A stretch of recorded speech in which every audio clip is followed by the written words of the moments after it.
This is Brindlewood Bay, the Ninth Step, Part 10. We ended the last session on a cliffhanger, so I think I want to resolve that cliffhanger, and then we will circle back to the actual nuts and bolts of the mystery, which is the Hex Files. We had seen Sheriff Hanscom, um, who apparently has come to, kill the Mavens, is like lining you all up to shoot you, and that's not great. I believe we saw Alice up on a catwalk climbing down a ladder. I don't remember where Muriel is in this. I do remember that Doll was sneaking about in this warehouse. Muriel, you may have been on your way back from the roadhouse, I No, think. I believe that I'm at the guest house, the Yeah, lodge.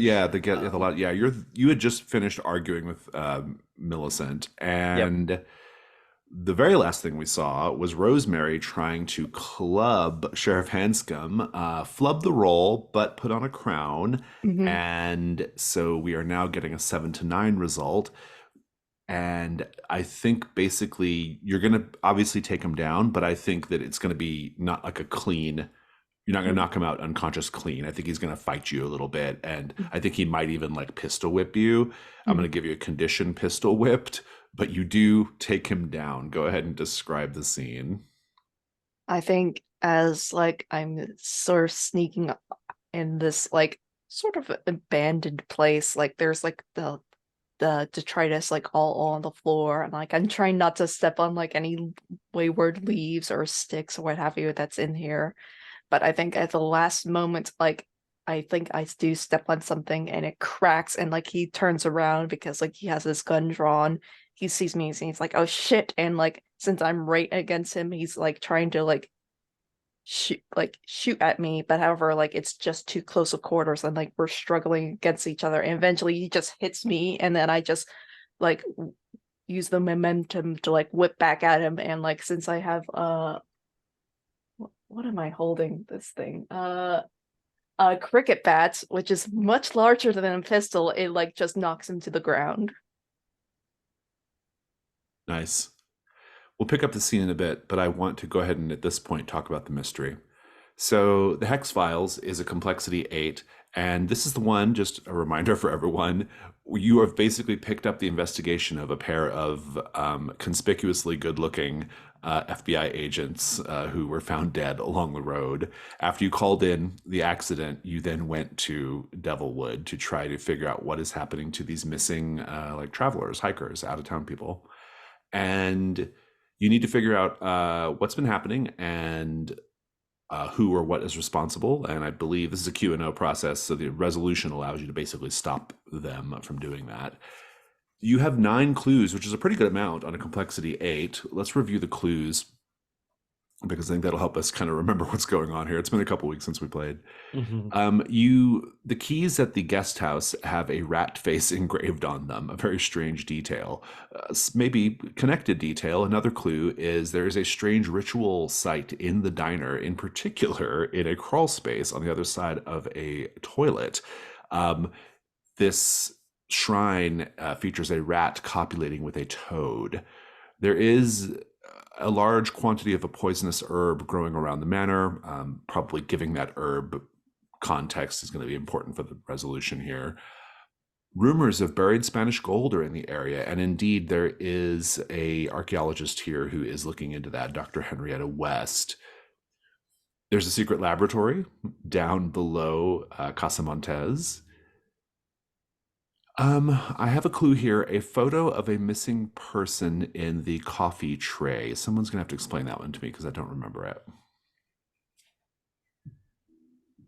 Oh, I remember typing that in, but I don't remember what it is. Is that about the Bessie Johnson? Like, was that something that you got like from being at her house, Wes?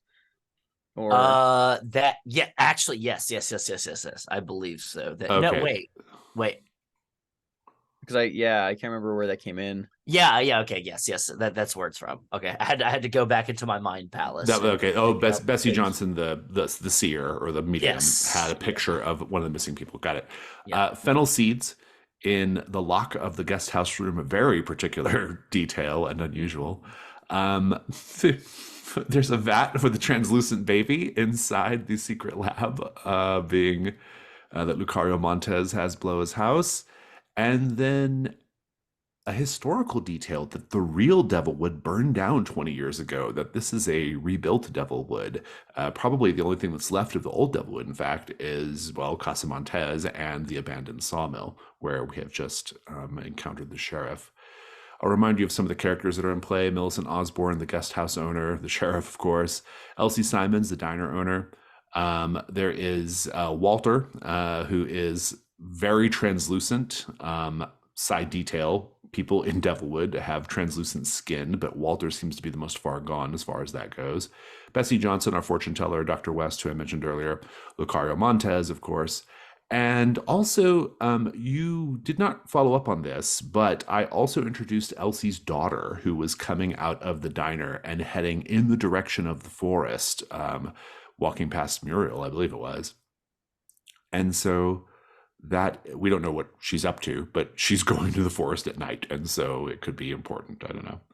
In any case, this is where things kind of stand. Let's pick up the scene with Alice, Rosemary, and Doll in the abandoned sawmill and the unconscious sheriff. Roleplay. We see Doll standing there looking at Rosemary with big, huge admiration eyes, holding on to a hand grenade, like with white knuckles. Oh, wow. That was really quite incredible. Glad we didn't need this. Doll, why Holy do you have Yeah, why'd you- you got him. Doll, why do you have a grenade? Oh, it was just in my bag. Why did you bring a grenade on a vacation? You never know. Oh, that's for the explosive endings panel at Whodunit Con. Could've been fun. That's right. Still, I would have liked to know that there was a grenade in the car. Oh, well, I mean, to be fair, it's very old. Just- It's from the war. The store, I mean. Just My because store. it's old doesn't mean that like they don't still blow up. Like they still Well, do. I understand. Okay, Rosemary, you have to pull this thing on it to make it blow up. So if you don't pull the thing, I don't recommend doing that unless you want it to blow up. Okay. Absolutely. Historically, there's never been any kind of accidents involving explosives and pits not being pulled or anything like that. Absolutely. mean, I'm right there with you. I'm- Holy shit, you hit the sheriff with a cricket bat? What the? And then He was Walter, he was going to kill you. I gotta get off this catwalk. How do I get down? All right, there's stairs. Oh, do you need No, a hand, Alice? ladder. A little bit, yeah. Okay, come here, Maducky. Let me just give you a hand. Oh yeah, Walter's dead too, right? Didn't he like jump or got pushed? Yeah, or something? yeah. Yeah. Like all I saw was he got jumped, so like I'm going to go over to Walter's body to check if he's actually dead. You can do the meddling move with reason. Let's check in with Muriel. Well, let's get your dice on the table first, Rosemary. Mhm. What do you got? And I'm going to give you disadvantage because of pistol whipped. That's fair. Do I have any personal quarters items that I can use? You know what? Since I do have an FBI case file related to this case, I'm gonna use that in right now. So Okay. See if there's Just- any notes about Walter, Walter. maybe specifically. Yeah. yeah.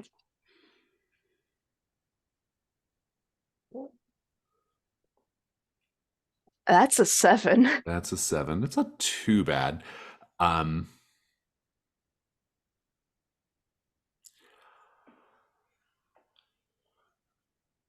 You're going to get your clue.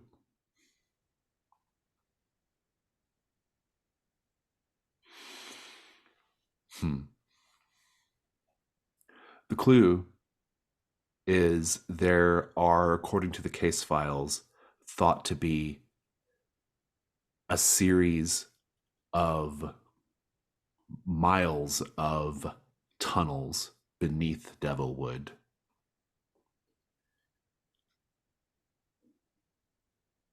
There is evidence, this is the complication, there is evidence that there are people living in the tunnels. That is the real Devilwood. That whatever's on the surface is just the front.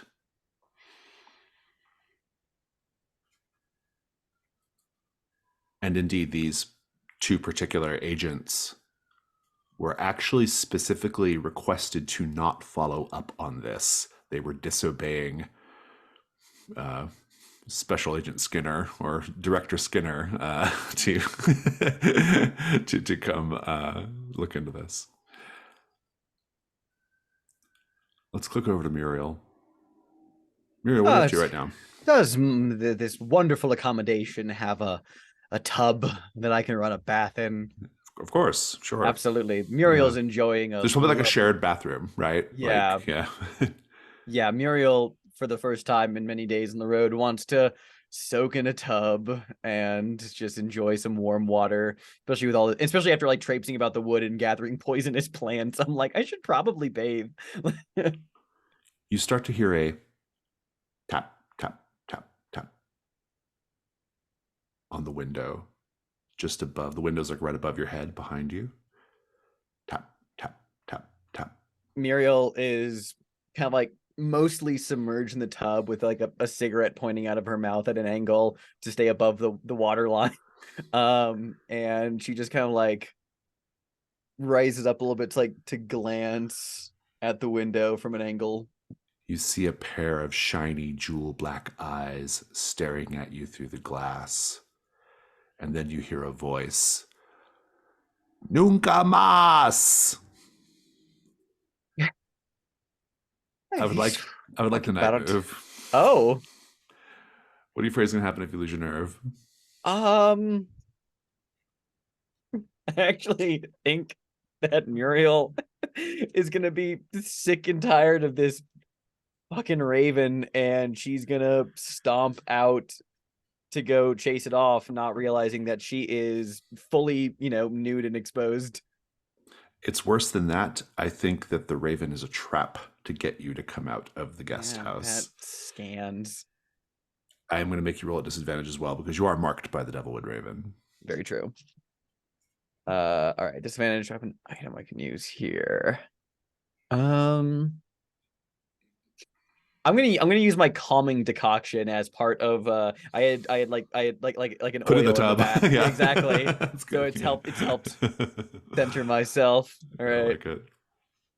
All right, let's see. Plus you said composure? I think composure, yeah. Yeah, it makes sense. All right.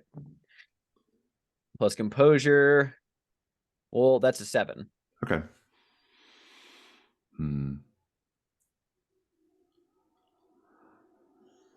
You're keeping it together. You can act as you wish in the scene. What do you do? Is this the type of window that can be opened? It is. Yeah, I just kind of like reach up to like slide the window open so the bird is like exposed, and I just casually will reach over, pick up the loofah, and just huck it at the bird. Yeah. The Devilwood Raven flies off. But you can see that there's someone else at the window. You see Lucario Montez in the foliage. His white suit stands out in the darkness. And a rat crawls up onto his shoulder and begins whispering, with his little hands cupped over its rat mouth, whispering in Lucario's ear. I want you to make... I'm going to change your condition to be marked. It's not going to be marked by the Devilwood Raven. It's going to be marked by Lucario Montez, and I'm now going to make you roll the night move as well. Oh, fun. What are you afraid is going to happen if you lose your nerve? I feel like I'm worried that he's going to enter and try to kill me. It's worse than that. He's going to enter. He's going to have someone else take you by surprise and kill you. And then they are going to lie in wait for the other Mavens as well. Go ahead and roll with sensitivity this time. Oh, good. And disadvantage, I imagine. Yes. I don't have an item that I think will aid in this, but I'm also interested to see how this will go with disadvantage. Okay, not bad actually. Oh no, never mind. I take that back. It's a -1. Well, that would have been a 7. It's a 6. Indeed. Lucario speaks. He's standing at least like 30 or 40 feet away, but he speaks with a normal voice that you hear perfectly. It's as if he's projecting his voice to you. You almost hear it in your mind more than you hear it with your ears. He says, "I'm very sorry things had to happen this way, Ms. McGregor. I'm sorry we couldn't come to a different sort of arrangement. There is a future, an alternate timeline where you and I could have made beautiful music together. Unfortunately, the only music you're going to hear is the funeral dirge." And that's when you hear the bathroom door slam open behind you and someone violently seize you from behind by the neck. Powerful hands, powerful, translucent hands, all the veins and bone visible, choking the life out of you. Well, it's been fun. No, I'm gonna put on a crown. Indeed. We'll come back to this. Yeah. So, Rosemary, you've learned a lot here. Let's keep the scene going back at the sawmill. Well, this is terrible. We've got a dead body. But however, it's not our fault. We all saw him jump. All right, ladies. Alice, dear, he did jump, right? Yeah, I didn't push him. I wouldn't push Okay, somebody off of a catwalk. All right. There was this one time back in like 8th grade where Tommy. It's never mind. Okay, that's a story for another time. I'll just let you know though. Okay. I was sitting there talking to him. Everything was fine. We were having a good time. He looked oddly like Kevin Bacon. We're having a bit of a footloose moment and everything like that. We're enjoying some time like that. We were making music, you know. We're just sitting there. We're in tandem, in step with each other. And then all of a sudden, everybody busts on in, just kicking down doors and saying, "Don't move," and that's a dangerous. You know, this is just come on down and everything like that. You're trespassing. There's no sign posted anywhere. All right. So I'm technically not trespassing. And then all of a sudden, Walter's like, well, I guess this is a good time to just exit the play and just exit stage left right off the catwalk. That makes no sense. I don't know. I don't know how to like having a romantic encounter leads into suicide. Okay, it wasn't really romantic. I might have been kind of mystifying it, but we've been on the road for a long time, ladies. All right. And I've been away from Brindlewood Bay, and I've been sitting there with Muriel is just picking at her feet and everything in the car. And I'm just, and then, You and do like, do that a lot, Muriel. Oh, you're not there. Never mind. Muriel's not there. While this conversation is going on, Doll, I think you're the one who's actually looking at Walter while the other two are facing away from Walter. Walter is starting to dissolve like clear jello on the cement. His cheeks and nose, and it all just like is melting away. The bone, leaving the bone, which itself has gone kind of soft and crumbly. He's just becoming a puddle of goo. I would like for you to make the night move. What are you afraid is going to happen right now if you fail or lose your nerve? Some of the goo is gonna like seep over to me, and I won't be able to get away from it fast enough, and it'll start to make me melt. Oh, I'm not sure how it gets worse than that, but let's go crazy here. It's worse than that. The goo is sentient. Oh no! Oh, that is worse. Oh worse. God, It is worse. I hate that. All right. Roll with them. Let's see here, Doll. You have the see-through people, so that's not great. And I'm going to put you at sensitivity. Go for it. So disadvantage at sensitivity? That is correct. That's a 3.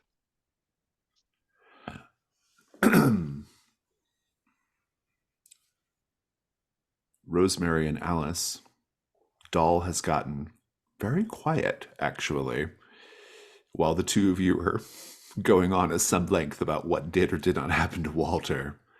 You did not notice this slithering, I was about to say slithering tracker, but it's kind of what it is, right? This slithering pool of goo pooling past your feet, trickling up Doll's leg, up her chinos or whatever Doll's wearing,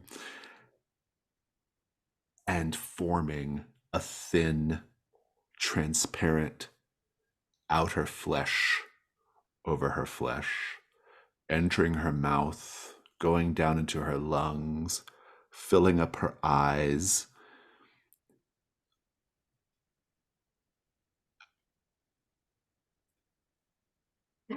Alice, what's the first sign that Doll is not well?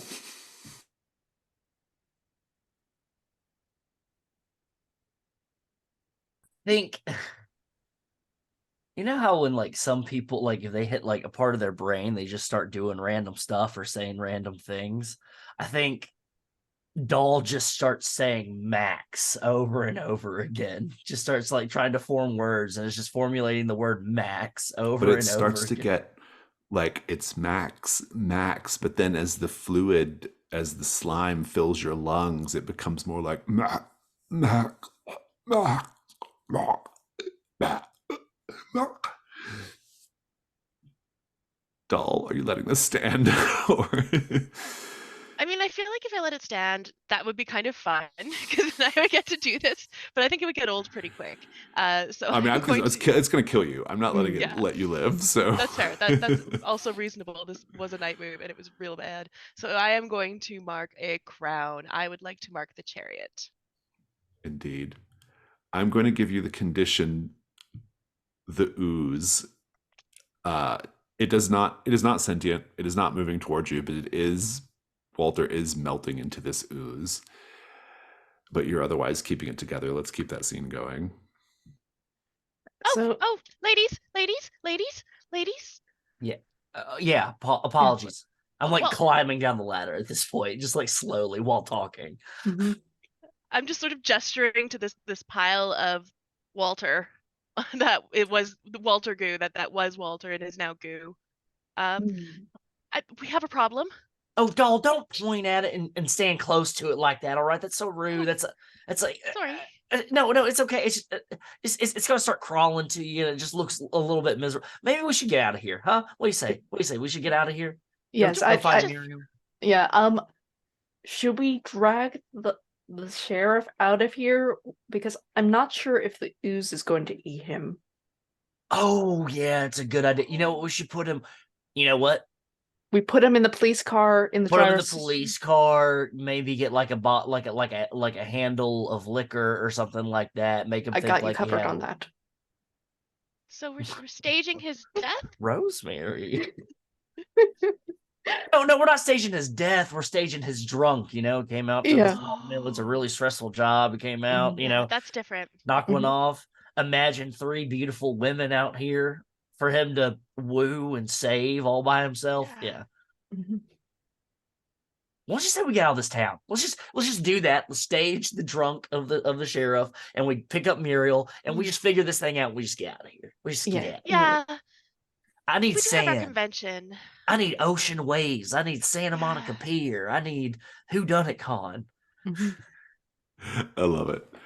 Miro, where'd we leave you? You had just marked a crown, right? I had just marked a crown, and I marked specifically a scene in the present day showing how you satisfy your physical desires. Now I have an idea, and feel free to override this if it's out there. It might also play into some ideas I'm thinking of for our theory of what's going on in the town. Okay. But to set it up, I think Muriel is actually going to, if this is doable in the fiction, seduce Lucario and willingly invite him to come in. I'm into it. Yeah, like he's being whispered to by this rat, which I have thoughts about, but I think she is going to stand, she'll in full view of the window and is actually going to willingly invite him in. She's in a particularly He just appears in the bathroom. Terrifying. Love that for her. He says, "Yes, I can feel a frisson between us, an electric charge. Muriel, you and I are going to make exquisite music together." I just put mid-sentence, Muriel just like stuffs like a washcloth into his mouth and just says, and then just kind of like just grabs him by the collar and just says, "This will be a lot more enjoyable for the both of us if you just shut your mouth." Very good. I like it. You and Lucario Montez doing it on the wet tile floor of the bathroom at Millicent's Roadhouse or guest house. Very sexy. Fantastic. I think at this point we probably should put the Mavens all together, and I think you are probably good to go on the clues. It's a +2. You could arguably go for a couple more if there's a couple of avenues of exploration you want to do, but 10 is not bad. What do we think? And I'm feeling pretty confident. I know we kind of left. We have this angle of the young girl, I forget her name, walking into the woods, and we don't know why. We never named her. We just know that she's Elsie's daughter because of the conversation they had. Yeah. We that is an angle, but also I'm fine with rolling, or working with the 10 we have on a complexity 8. Then we could have a really cool stinger at the end of what she's actually doing in the. Yeah, she could be involved in your. She could be part of your solution, right? For all we know. Very true. Why don't we take 10? Give you all a chance to take a look at the clues and come up with a answer to the question, and we'll come back and talk about it. So I came back from break hearing some very interesting conversation. Let's pick up here. So I will remind you that the question is, what's been happening to the travelers who go missing in Devilwood? Who or what is responsible? It's a complexity 8. We've already covered the clues today, so I'm not going to say them again. But you got 10 of them. What is the going theory here on this question? Well, aside from some really interesting discussions surrounding how a Ratatouille situation could apply to sexual intercourse, we have developed an interesting theory. So, not again. That was my major contribution to this mystery resolving. About 5 minutes of that break was us laughing about this. But yeah, so we have developed some theories. If someone else wants to kick off, I have thoughts, but I'll let someone else start it off. There is a rat demon and a frog demon at play, and they like to eat people from time to time, and that's why people are going missing. But that's not the interesting thing about this entire situation. That's the least interesting part of the theory. Somehow that's the least interesting part. Yeah. Because they have a deal with that weird rat. Lucario, yeah. Lucario, yeah, and the Federal Bureau of Investigation. Yeah, they have a deal with the FBI and a bunch of people in order to hey, we want people, but what if we can make all of y'all immortal? And sort of it's a fountain of youth sort of situation. I'll hand that over to Alex. Yeah, so my thoughts were that Lucario Montez is a conquistador, straight up from the Ponce de Leon expedition. He ended up going deserter, abandoning, and just with a bunch of Spanish gold, and just went west on his own excursions. When he arrived in what is now Degolla County, he had attempted to bury his Spanish gold as to hide it, and because he was also being hunted. But while he was burying it, he had fallen into and discovered the tunnels beneath this region, which I think housed a civilization of human adjacent translucent dwellers, translucent Morlocks or something. Yeah, exactly. That is that is that Lucario is quite literally immortal. He is a conquistador. I think he is bound to be the steward of this region because of these entities. I think that ties into why the keys have a rat face engraved on them. Also, the ritual site is they're just indicative of like the major entities at play here are this rat and toad demon. Like I just pulled two names from actual demonology. I'm just going to be calling them Belphegor and Baal as the two demons at play here.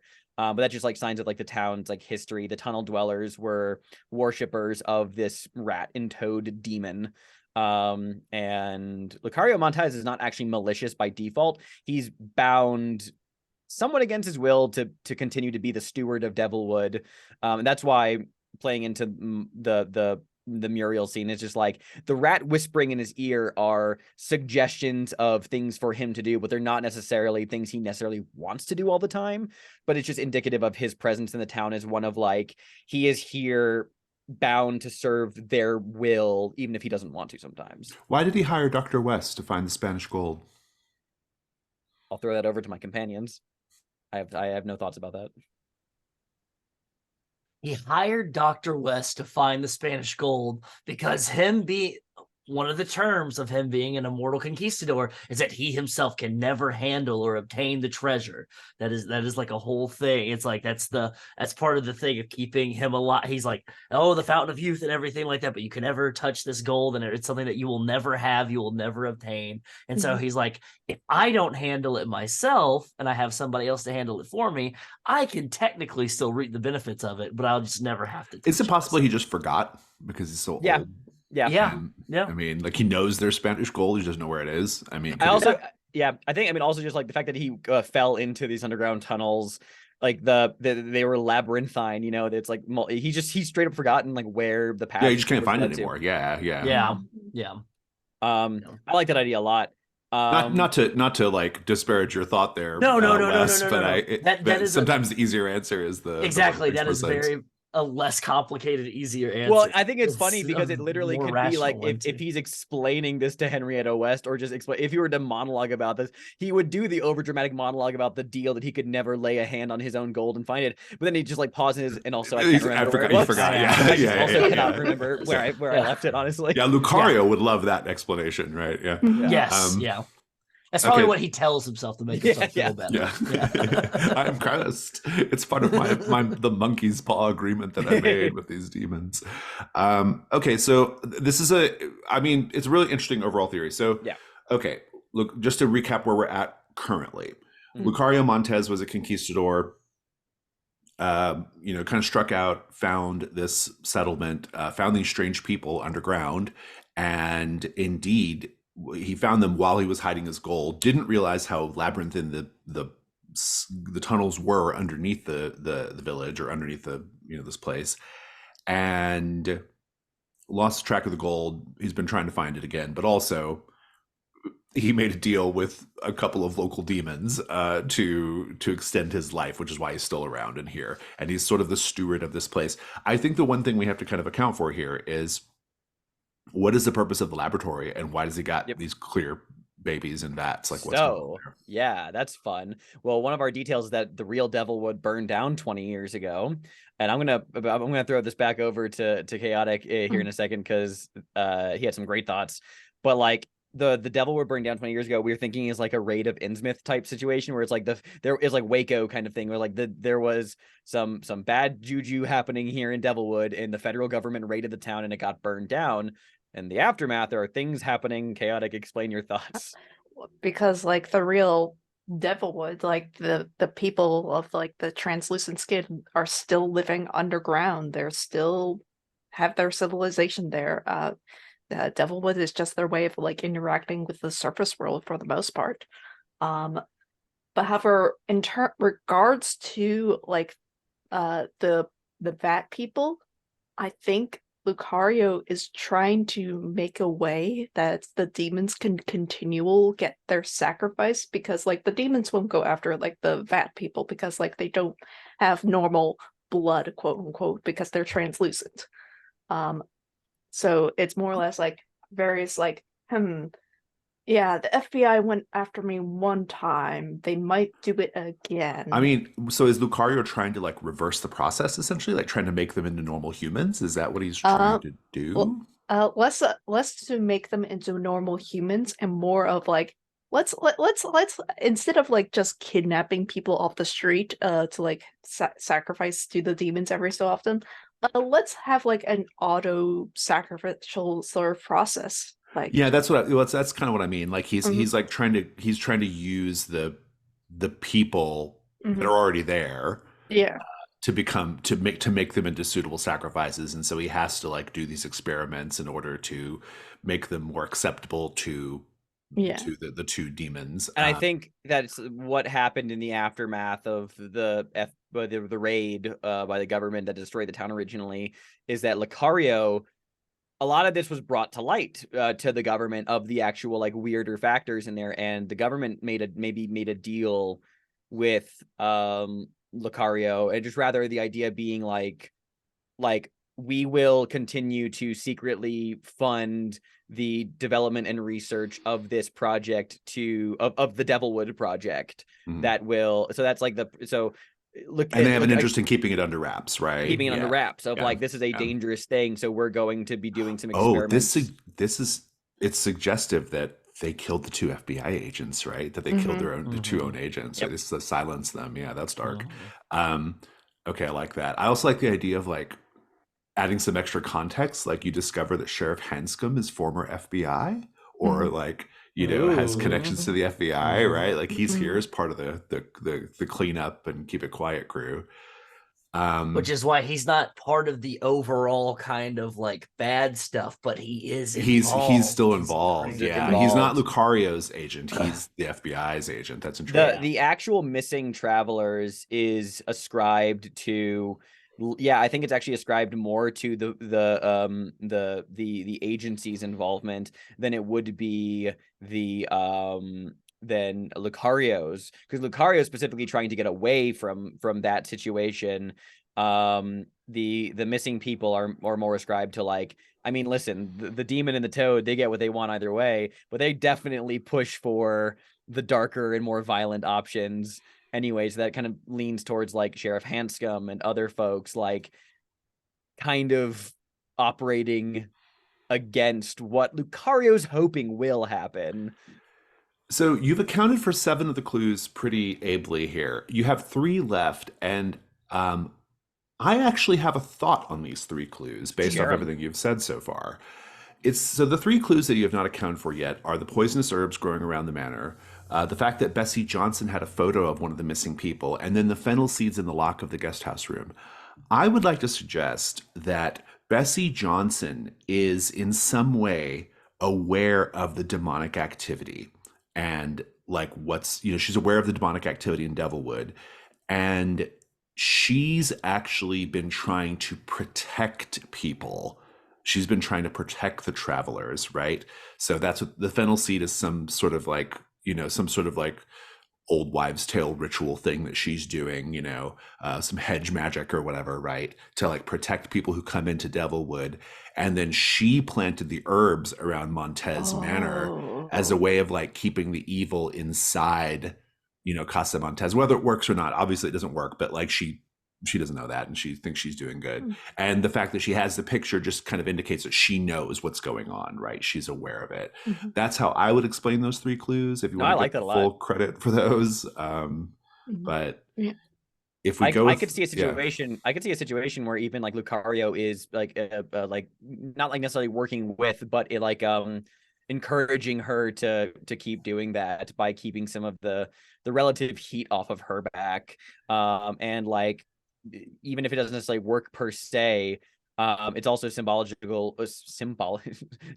symbolic with the poisonous herbs being grown around as well, that generally any vermin that come around the estate that nibble on the things die anyway, and mm, Lucario generally just keeps himself, recluse in his own estate. So it's like, it's a mix of like, of the factors of like, I will, as the bearer of the demon upon my shoulder, I stay within my manor, we keep the grounds pretty poisonous, like there are safe measures being taken, even if they don't work well, they work sometimes. So yeah, we'll yeah. work with that. Yeah, I mean, I'm not sure how important it is that Lucario has to be aware of Bessie and what Bessie's Mm. doing. I mean, because I think it doesn't change Bessie's like like Bessie would be No. trying to because presumably Lucario is the one kidnapping the travelers until he can figure out a better solution, right?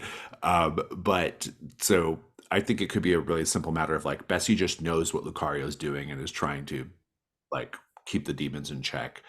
It's unclear whether she knows more about like the deeper lore of the region. But in any case, I think that it explains away those clues regardless of what the exact motivation is. Yeah, I agree that I think that the ultimate thing that comes down to like the who or what being responsible, is that like technically it is like Lucario and Sheriff Hanscom, like, they will do the kidnapping, but specifically Lucario is like he is doing, as we saw with the Before I Put on a Crown, he will do what he is sometimes compelled to do and sometimes can't resist that. So truly the what behind it are the demons. It's the demons. It's the two demons. Yeah. It's the two demons. Like they will make them do their bidding, even though he's trying to fight against it. Yeah.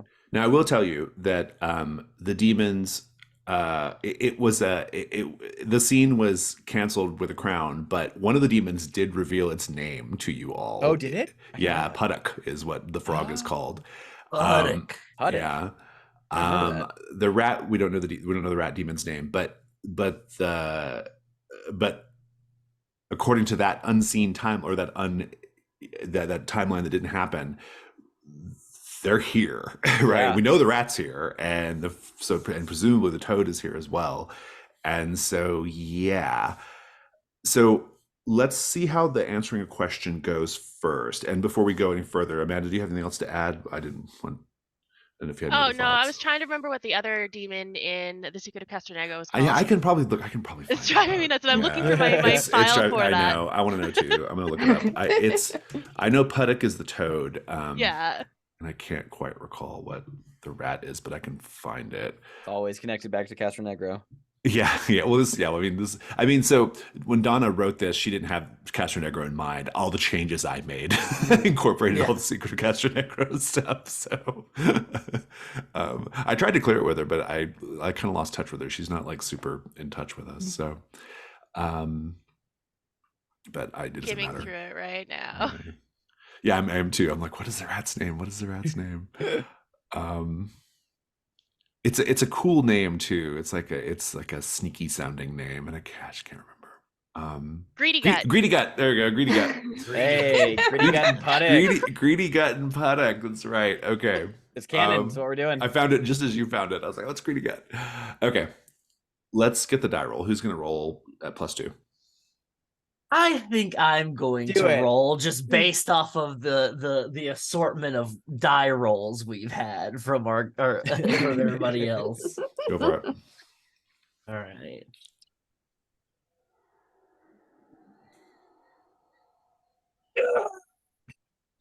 Oh my god. Okay, so I rolled a 10 plus 2 is 12. All right, great. Very good. There's no 12 plus advantage on answer questions, but on this bragging rights. Bragging rights. Exactly. Yeah.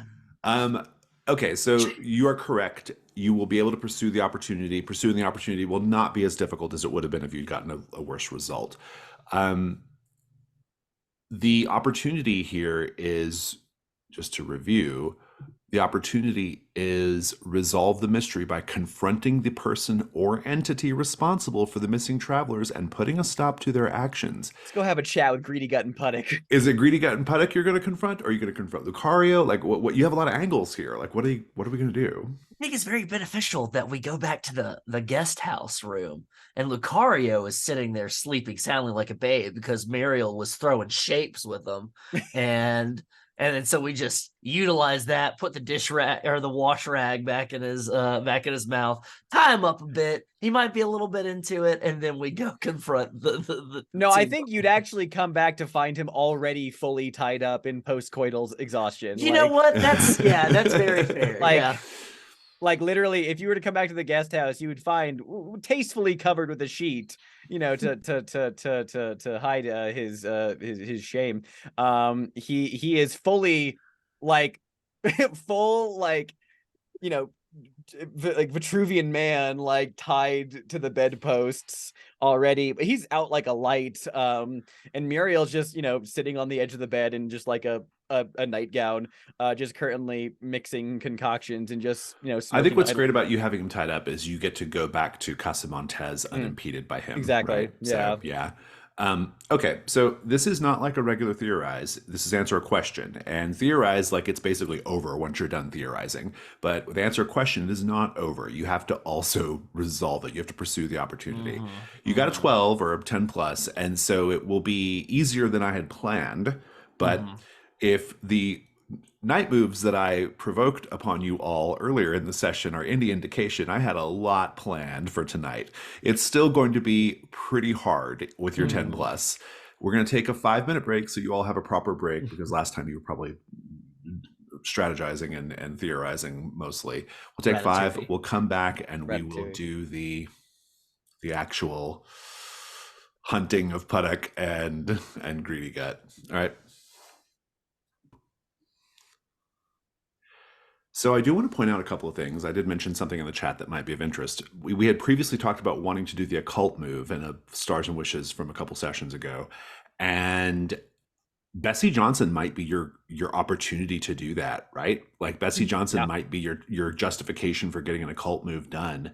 So I would recommend that because you're going to need something like that to combat these two demons. I don't think you're going to be able to take them out with a cricket bat. So that's one thing to consider.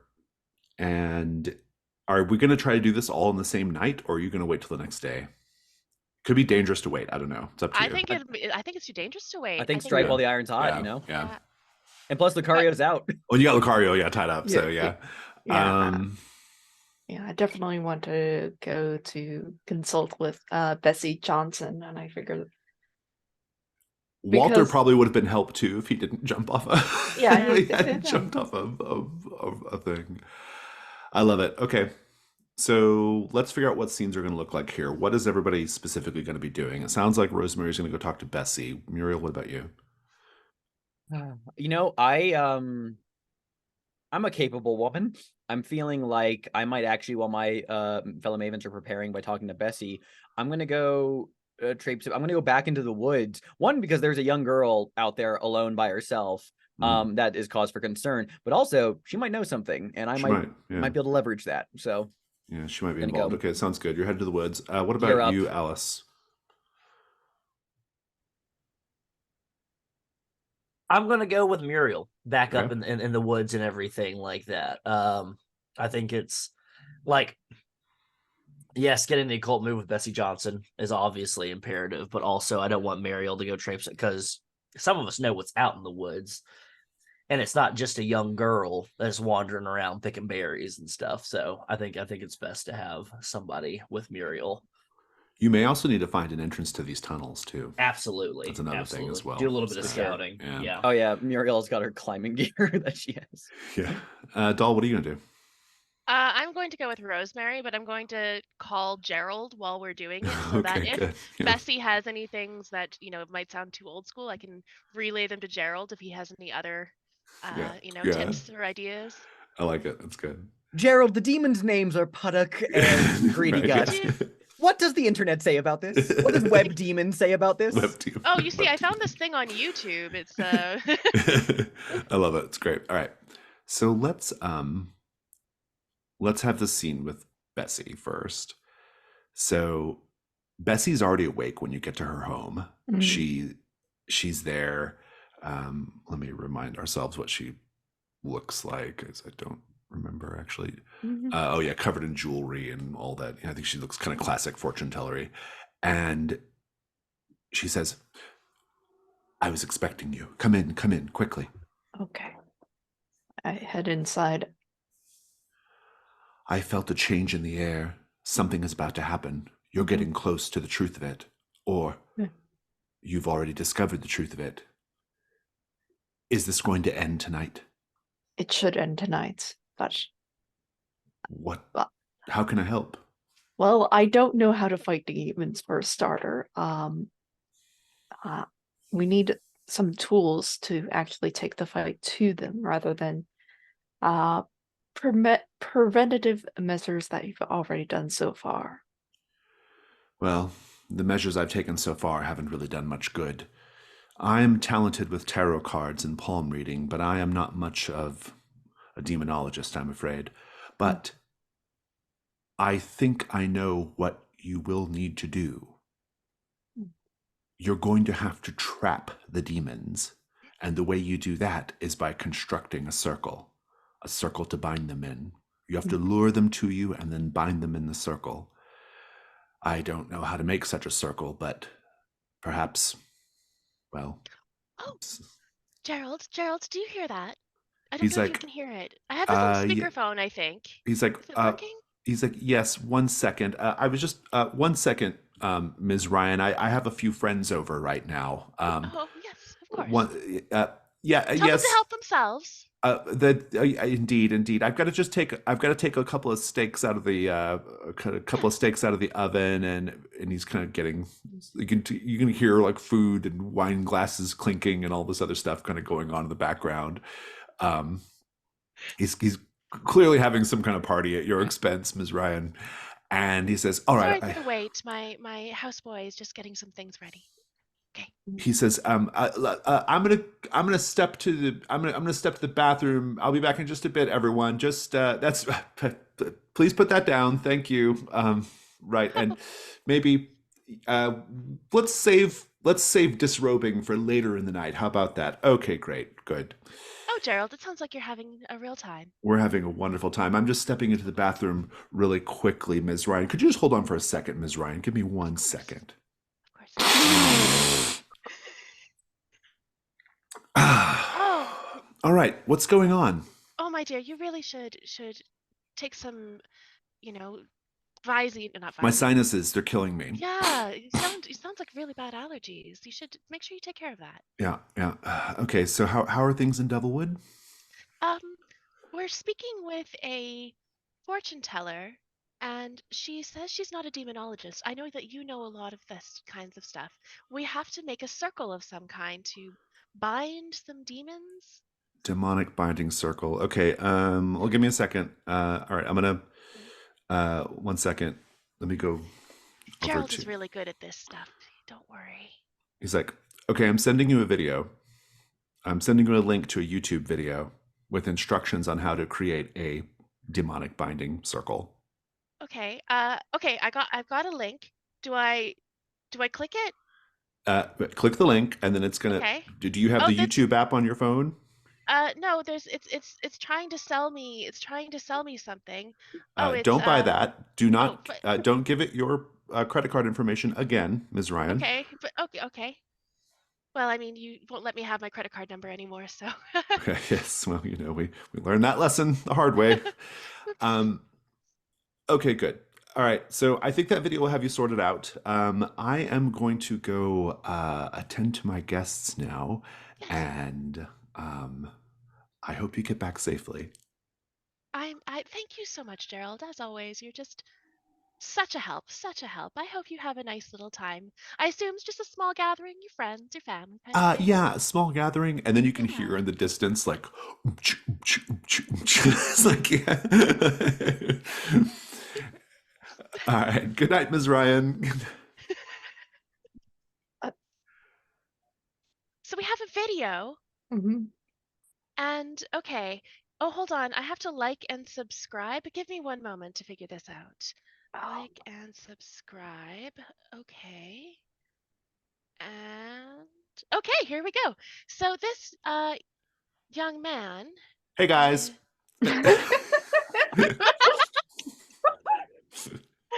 This video is going to be really different from my normal stuff. I just want to say I'm really sorry for sending all of that. I know he does a notes app apology, yeah, like about like the last summoning and how bad it went, and like he's been reflecting. He's been doing a lot of self work, and and eventually he gets to the actual part. But before we go into the details of how to create the demonic binding ritual, be sure to smash that like and subscribe button. Oh, let me know what you think of this ritual in the comments. And okay. Where's the comments? Oh, this is really stressful. So you have your process for making your demonic binding circle. That is the justification for the occult move whenever you get ready to do it. Let's check in with Muriel and Alice. Let's just have a scene with the two of you traipsing in the woods. I think that'll be good.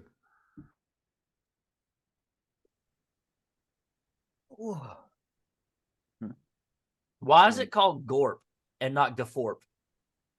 I beg your pardon? Well, like, I know it's like good old raisin and peanuts, but like, I've also heard good old fashioned raisin and peanuts. Does the hyphen in old fashioned denote that it is one singular word, and so thus it is only Gorp and not Gaforp? I wouldn't know. I never had Gorp before. I just took to the trend of calling it trail mix. Trail mix. Something simple in that design, you know? I mean, that's what I mean. Again, that's what it is, isn't it? Like it's a mix for the trail where you're on a hike.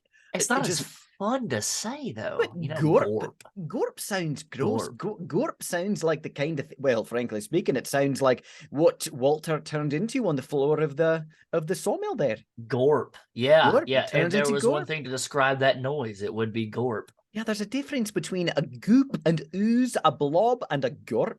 Yep. Yeah. Yeah.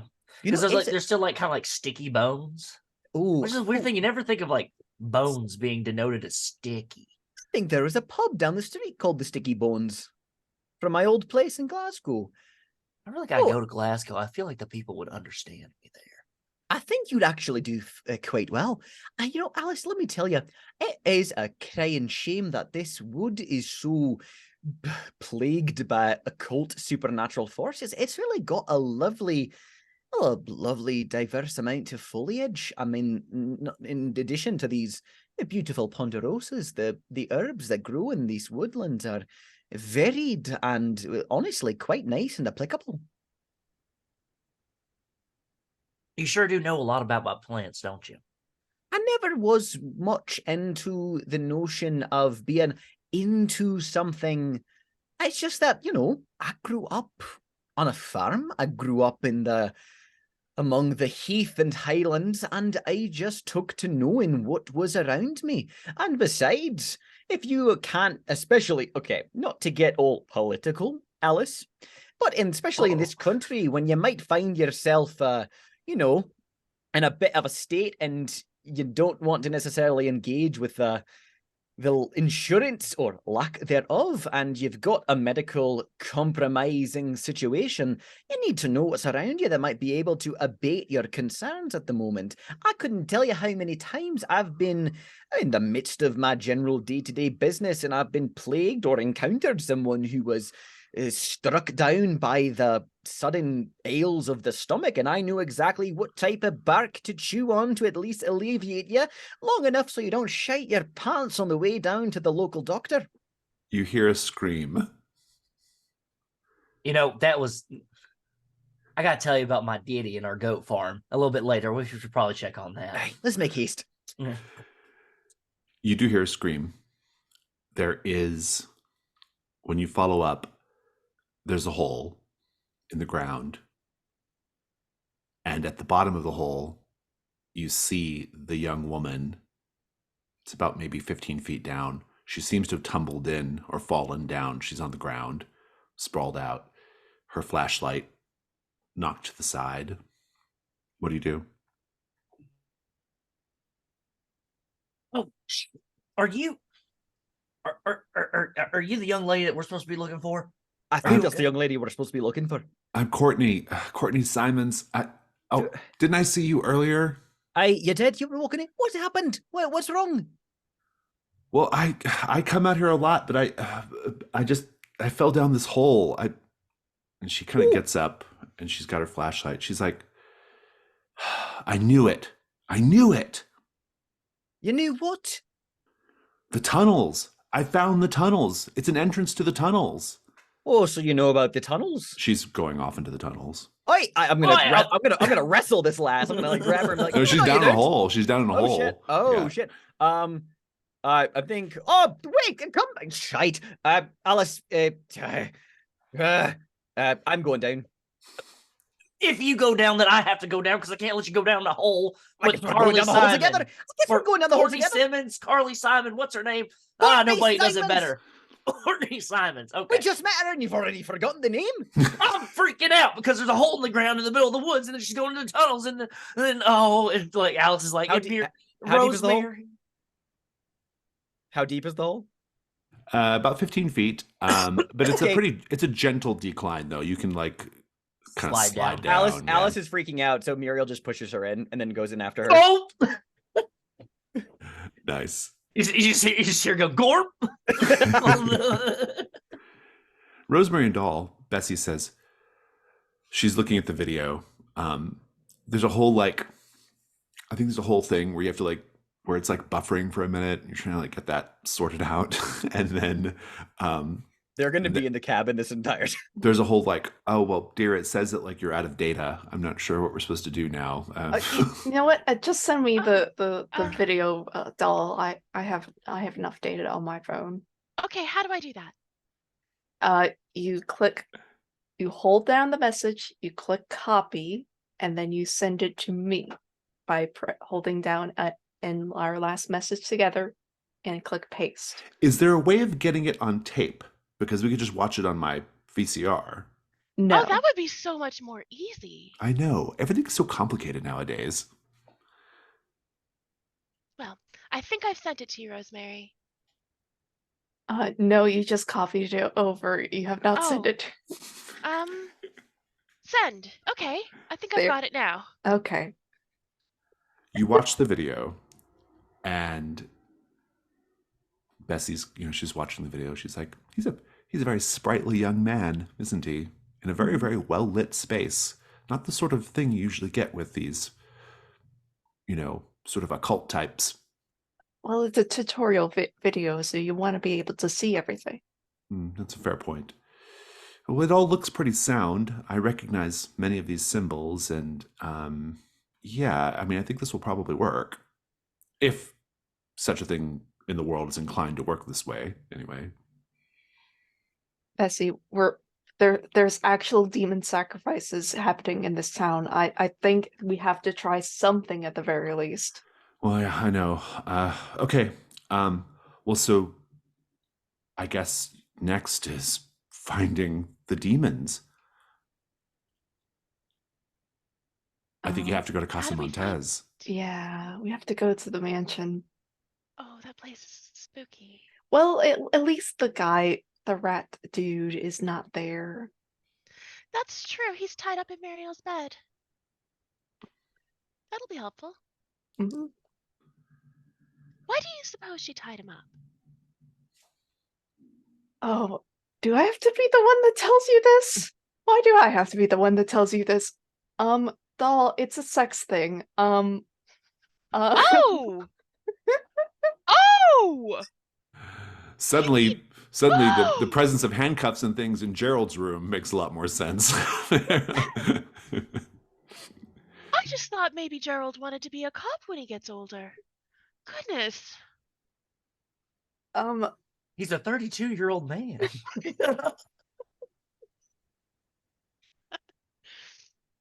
Well, yeah, Doll, oh man. Let's just get going, shall we? Do you want to know more about Gerald? Because I can explain some of his more strange behavior if you want. I think the two of you need to get going. Oh, I think... Maybe later, Rosemary. Oh, okay. When we get back to Brindlewood Bay, we're going to have a nice sit down and chat and talk about boundaries and whatnot. And okay, that sounds fun. So are you going to Casa Montez? Casa Montez. Casa Montez. Very good. We'll pick up with that in a bit. Muriel and Alice. Courtney has a head start on you, so you can't find her right away. The tunnels do split off in different directions pretty quickly. What might you do to locate her? I think now would be a good time to refer to the maybe FBI case file, at least on Muriel's angle of maybe there's a map or some attempt of charting the tunnels so that we can have like an idea of like what pathways lead where and might be able to avoid us from getting lost or falling into danger. I think that'll bolster whatever roll either of us can make because I think we both have the FBI case file unmarked. I'm into it. Whoever wants to roll it, I think it's going to be with, we'll say reason for now, and it might get to be a composure thing later on if it goes poorly, but it's reason for now. And who's going to be the lead? What are you thinking, Wes? Which of us? You have the higher reason, I think. I've got a higher reason. I've got a 3 reason right now at this moment. That sounds good. And I'm not going to make you roll at disadvantage. You can roll with advantage. Nice. All right. If you mark the files. Yeah. All right. Oh, well, what are you afraid is going to happen if you fail? That we get lost down here. It's worse than that. You get found down here. Go ahead and roll. I've seen The Descent. I know how that happens. Yeah, I know. I know what happens when women go into caves. Fucking terrifying. Probably one of the scariest movies of all time. Absolutely. So Haven't seen terrifying. Yeah, it's utterly terrifying. That's a 6/2 plus 3. That is a numbers. 6/2 plus 3. That's 5 plus 6. That's 11. Okay. My brain just shut down at one moment. Yeah, 11. If you want to mark a mask and bump it up to a 12, I'll let your bonus be that you are going to be in the scene coming up that I'm going to take you to. You will have the element of surprise. Oh, yeah. Let me go ahead and mark that chariot. Yeah. We can't. Oh, that's right. We can't. Yeah. Yeah. Oh, that's right. You cannot mark the mask. We are out of forest. We are out of woods ones too. Yeah. So I have so to go back and remark the mask. Yeah, it has to be Crown of the Queen. Yeah, I thought of that, and I forgot to say something to Amanda earlier. Okay. Yeah. Okay. Got it. Crown of the Queen. Oh my goodness. We got to get out of here. Yeah. This mystery is like burning your crowns up big time. Yeah. The case files seem to suggest that many of the tunnels came from a time when, like, there's basically, the tunnels have been built up over time. And in the early times, the tunnels were actually like, they were like actually like masoned and had like work done, and like they were like, it was like a little civilization but underground. And that's something that the case files are aware of. In more recent years, the tunnels have become, they've just been dug with no particular care apart from just making a tunnel. And so that one of the ways you can navigate to whatever the central place that this is, and that's possibly where Courtney's going, is to look for parts of the tunnel wall that actually have like stone masonry, right? That is a good way of navigating. And indeed, you're able to navigate pretty carefully. You also find, you're on the right trail because you see some fresh footprints in the dust, which are probably Courtney's. And you make your way to a large stone chamber, a huge vaulted ceiling.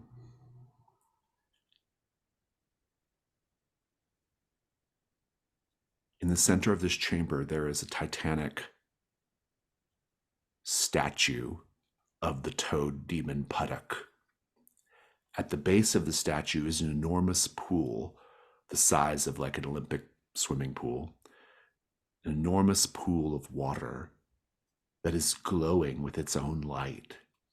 Swimming around in the water are tadpoles, large tadpoles swimming about. Maybe it's more of a frog than a toad, but in any case, tadpoles swimming about in the water. But some of the tadpoles have started to take on different features. They're in different stages of development. They are not changing into toads or frogs. They're changing into the clear people. You see tadpoles with faces. You see some of them that are like half tail, half torso swimming about, and some that have fully made the transformation, which are being helped out by other clear people. And these clear people are totally naked. They are not like, they don't look civilized. They are helping them out. And as they are being helped out of this like spawning chamber, they're all chanting Paduk, Paduk, Paduk, Paduk. And then you hear echoing throughout the chamber Paduk himself. Paduk! Paduk!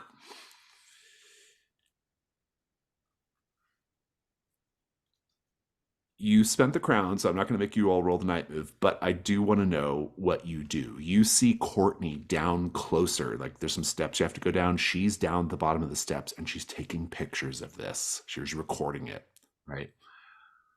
What are you going to do? Like Muriel looks at Alice and just says, all right, what are we going to do? Oh, I gotta come up with some. I thought you were like the kind of charge in gung ho kind of thing. Do you I am. charge in gung ho? I could charge in gung ho. I don't think that might end particularly well, but I think about this. think that maybe we could. Wait, how long do you think it'll take Doll and Rosemary to find this place? I mean, they'd have to wander around the woods at night. They'd have to stumble into a random hole in the ground. Though, seeing as how 3 women that were walking around the woods stumbled upon a hole in the ground, it seems like it's a lot easier just to find a random hole in the ground around these That places. is supposedly. Okay, well, see, I just think that maybe it's odd. Okay, so there's 2 of them. There's Right. Puddock and then there's Greedy Gut, right? yeah, and But we don't see any Puddock- sign of Greedy Gun. But Puddock's the one that has a statue. Is there a way that we can play these 2 against each other? Because the thing that I remember about demons from the times that I've watched Charmed and Buffy and everything like that is that they are excessively prideful and greedy and they need attention. You remember what Doll said about the bathroom stall? The shrine of the rat and the toad copulating. Dare I might recommend these 2 might be lovers in some way. And as our recent endeavors this past holiday season taught the 2 of us, we are particularly good at pitting suitors against one another. Well, lovers against one another. It's true. You need a reindeer. Yeah, I was just saying, it's like, well, shit, I left that back in Brindlewood Bay. Couldn't take it on the road. So we need a reindeer. We need tiny flannel shirts. No. Alice, no, listen to me. When you and I tried to live by the fiction of a romantic comedy, when we tried to make it a romantic comedy, it failed. So Let's try to make it a romantic comedy. Let's try to make this a romantic comedy and watch the fallout ensue. Okay, we're gonna have to fit in somehow, though. Starts unbuttoning her khaki shirt. He's taking her clothes off. Yeah, just like Naked. It's like, well, I mean, I just put this on about 20 minutes ago, so it's coming back off. All right. Okay, so let's back up. What's happening here? We're gonna derobe and join the congregation. You're joining to accomplish what? and a means of utilizing our knowledge of Hallmark holiday romantic comedies to pit these 2 lovers, the rat and the toad, against each other. How does the 2 of you disrobing and getting involved help? It with doesn't, this? but we think it'll help. We don't want to stick out. You don't want to look like no one Look. else is wearing clothes. Look, when you show up to an orgy, okay, you got to keep your clothes on and make everybody uncomfortable, or you're going to join in at least a little bit. Let's get Gerald on the phone and ask his opinion. You are at the edge of the pool. Mhm. Courtney says, "What are the 2 of you doing?"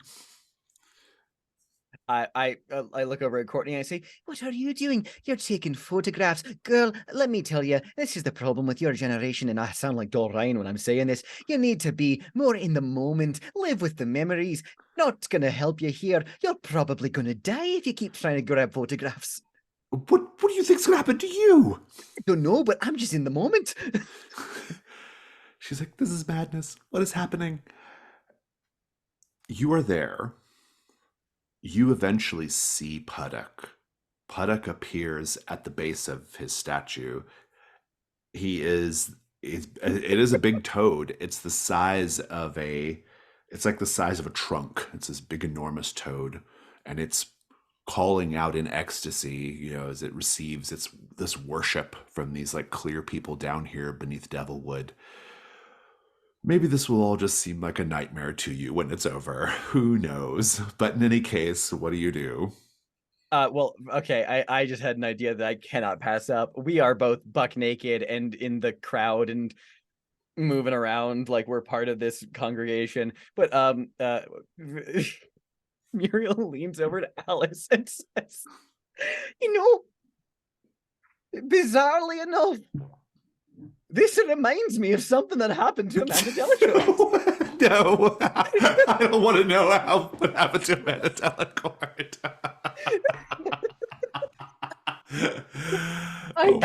That's the copy of those books that you get behind the curtain at the bookshop. Do tell. You think of that, and then we're going to cut over to the other two. All right. Casa Montez is undefended presently.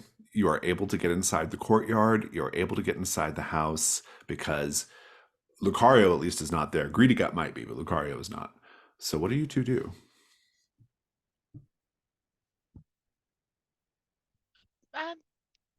Shall we break in? Of course.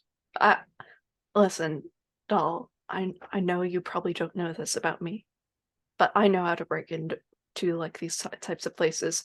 And frankly, at this point, I think like the demons probably already know that we're coming. So we just need to do this the good old-fashioned way. And I'm just gonna kick in the door. I think as you go to kick in the door, it opens up and you just sort of tumble in.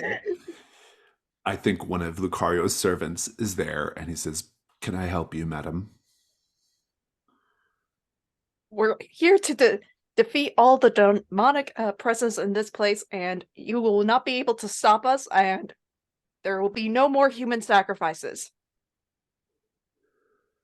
Also, I'm glad we didn't break your door. Perhaps you could just wait here for a moment. And he points you to a little bench in the hall. Well, it would be impolite not to wait. Oh, our friends have gone off into the woods, and right, we have no idea of what they may find. So we need to if they were in trouble, they would find a way to signal us. If they were lost, they would find a way to signal us to us where they are. Yeah, they probably would make a phone call before they do anything ridiculous. Of course. They're smart ladies. But however, this is obvious a ploy to distract us from our goal. We need to find the rat. I will punch you if you don't lead us to the rat. And I think like the other guy has already left. Yeah, he just leaves you there. You're inside the house now. Okay, well, how might you find Greedy Gut? Well, if you were a rat, where would you go? I think I'd be in the kitchen. Yes, we're on point with that one. Yeah. So let's go to the kitchen. Where do you think the kitchen is? I have no idea. You know what? I am actually gotten really good at maneuvering around mansions and manors because I'm a rich person now. If I was a kitchen and I was in a rich house, I would be near the back so that the servants can come in and out easily. Good idea, doll. You're correct. You reach the kitchen. It's dark when you get back there. I think all of the other servants have probably gone to bed, or maybe they don't live in Casa Montez. All seems fairly empty. As you're navigating through the halls, you walk past a number of, it's almost like a museum of like a conquistador museum, like helmets and armor. And of course there's that grand portrait of Lucario, or Lucario's ancestor, and Greedy Gut himself in that portrait as well. You make your way to the kitchen, and there appears to be no one there, or at least the lights are out. But you do hear a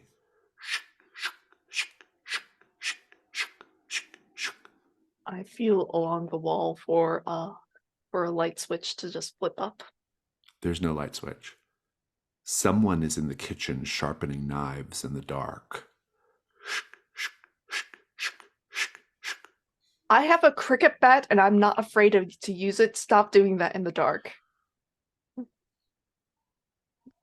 Also, Someone is hello. approaching. You see their silhouette in the dimly lit.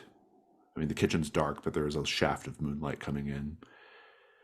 Whoever it is, it's unclear who or what, but they're about, they're person-sized at least. And you can see them sharpening the knives. They speak. It's a woman. She says, "There's just so much work to be done. We have to wait until the master is gone so that we can get all this work done. It's so difficult when we have to look after his needs. If this knife doesn't get sharpened now, it may never get sharpened. But of course, how shall I test the sharpness of the knife?" Oh no, I this always lady is. recommend a tomato. And this person lunges at you with the knife. Are you cricket batting her, Rosemary? Yeah, I'm cricket batting her. This is a night move. What are you afraid is going to happen if you fail? I'm gonna get stabbed. Indeed. It's worse than that. You were going to be killed. Let's go ahead and roll with vitality, Rosemary. You're still pistol whipped, so I'm going to put you at disadvantage. Yes, and I don't think I have anything relevant. I don't see how a singing bass could help me in this moment. Okay, that's. Okay, that's. Okay. That's a 6. She lunges forward, plunges the knife forward, but then we cut to commercial. Thank you, Jason. We shall cut to commercial, and let me give you I'll give you your prompt. Your prompt is going to be, I'll have to look up the book real quick. I don't have it handy. Here we go. With any luck, it's still on that page. Yes, it is. We did Turtle Plus, right? Mm-hmm. We did. Yeah, we did Turtle Plus. I like Turtle Plus. We did Possum Be Gone. Mm-hmm. We did Calamities. We did Them's Good Eatin'.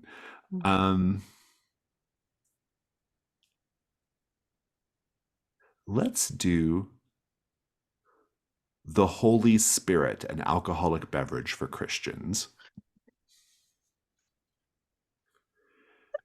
We'll come back to this.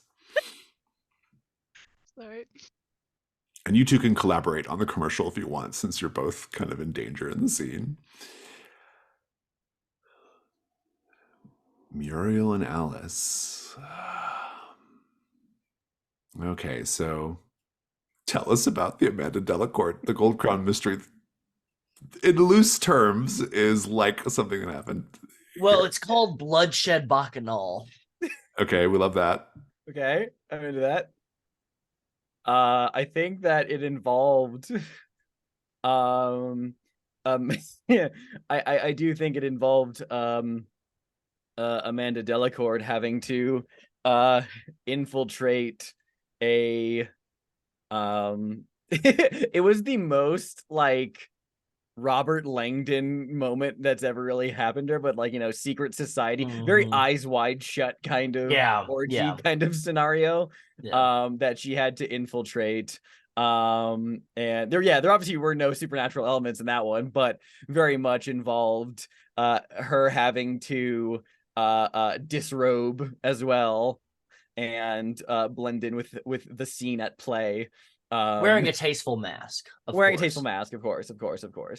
I could not tell you how she got out of this, so I'm deferring to other thoughts. Well, she got out of this, in fact, by not only disrobing, putting on a tasteful mask, and blending in with the crowd, but then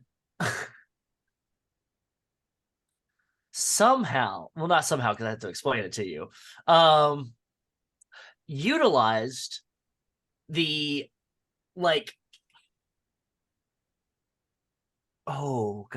refreshments. Okay, utilizing the refreshments at this bacchanal to not only distract, but put like a sleeping agent almost inside of it to not like put, or not like a sleeping agent, but something to kind of like dull the senses, that kind of thing. Kind of And I think as part of this scene, at one point Amanda ended up having a surprisingly profound and deep intellectual conversation with the Lord of the Manor, the host of the party, as it were. A deep conversation of intellectual, just discussing matters of life and thought and feeling, and it was a very strangely artsy kind of thing going on there. But yeah, Are you going for the 12 plus or creating a truth? I'm going to go for the 12 plus on the relevant roll. The relevant role is probably going to be the convincing of Dr. Demon, yeah, of Puddock to convince him of what exactly? I think we're just trying to drive a wedge, a firm wedge of jealousy between them. Yeah, and of between them. I like it. So we're gonna be seeing Muriel and or Alice approaching Puddock, and Yep. Very interesting. Yep. Puddock is just there. It has no like. It just says, it's like a Pokemon. It just says his name over and over again, and it just sits there. Otherwise looking like a toad. It has no like other expressive qualities or capabilities. So what do you do here? It's like a frog on a Bulbasaur being at an orgy. Just sitting there. I'm sorry. Okay. I'm sorry. Okay. Oh great Puddock, we witness your Puddock. Oh great Puddock, we are but mere mortal vessels that we revere your great power. Though of course you're second only to Greedy Gut, Puddock, great Puddock. Puddock, that which is beneath the rat. Puddock, who is always displayed on our effigies as bottoming Greedy Gut and never in control. Oh, who's never given the due attention. Oh, great Greedy Gut, who controls the vessels during intercourse, and Puddock relegated to the pool. Oh, great mighty Puddock that has to stay underground in the dankness and dry, just air, and doesn't get to frolic freely upon the shoulders of Lucario or great whatever Puddock, his who's name is. always great Puddock, who's always relegated to the spawning pool, having to babysit the tadpoles and never sitting upon the well-chiseled, handsome, and actually really nice sculpted shoulders of Lucario Montez. This is an occult move. An occult move. This is an occult move to use the power of chanting and the power of prayer and chanting to convince a creature to do something, to provoke them to provoke an entity to action. You're getting a 12 plus because of the Gold Crown Mysteries move, and so it's going to work. It's something you can all do now. And it works. You two wear yourselves out. All the other clear people are just watching, standing there kind of dumbfounded. Courtney's recording like crazy, the whole thing. And she's like, oh, just wait till we get a signal and I can upload this thing. And you're catching your breath. Puddock's just sitting there blank-faced. And then it just goes, Puddock. And then it disappears. Let's take a 5-minute break. Let's go to commercial. I think this is one of those homemade commercials made in a basement, well, a church basement, thankfully. And it's like a mostly empty room. Like there's chairs at the back. You can see the cross in the background, and like there's a single chair. And like coming into frame is this guy who looks like very youth pastory, like the button-down shirt, stuck in his like bright tan pants, and like he takes the chair, twists it around, and just sits down like facing camera.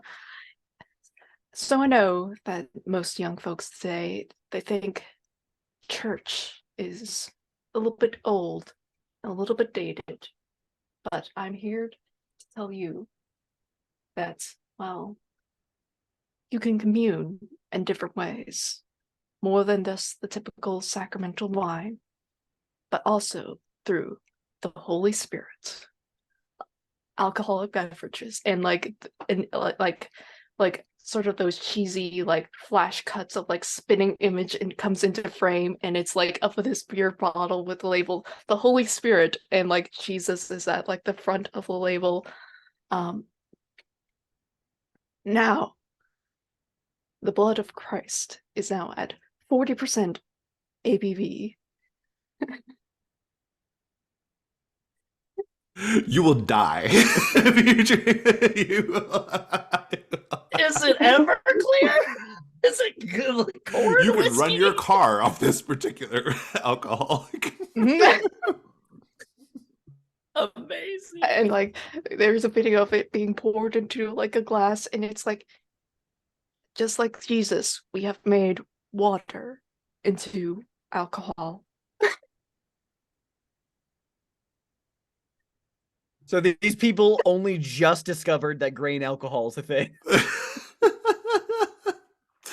I think we should all. I think they have like different, brands and flavors. Obviously, Yeah. we should all like call out a particular flavor of the Holy Spirit. I'm gonna say Adam's apple cider. Mm. Revelations raspberry. Oh God. Solomon's strawberry.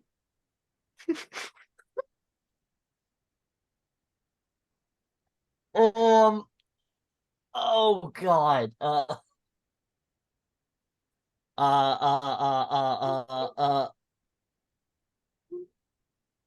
I'm blank for once. I'm just blank on the 40% ABV. What would actually appeal? Oh God, here it is. Legion's lemonade. Oh no!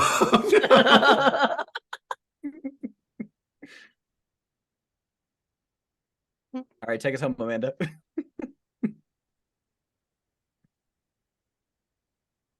Oh God.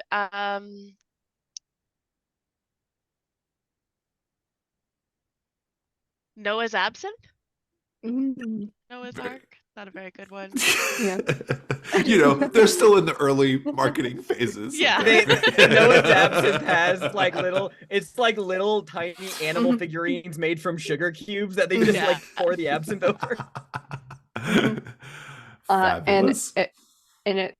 Then the phone number appears for have your local pastor call this number to order a case, and Have it's to be a at pastor to order it.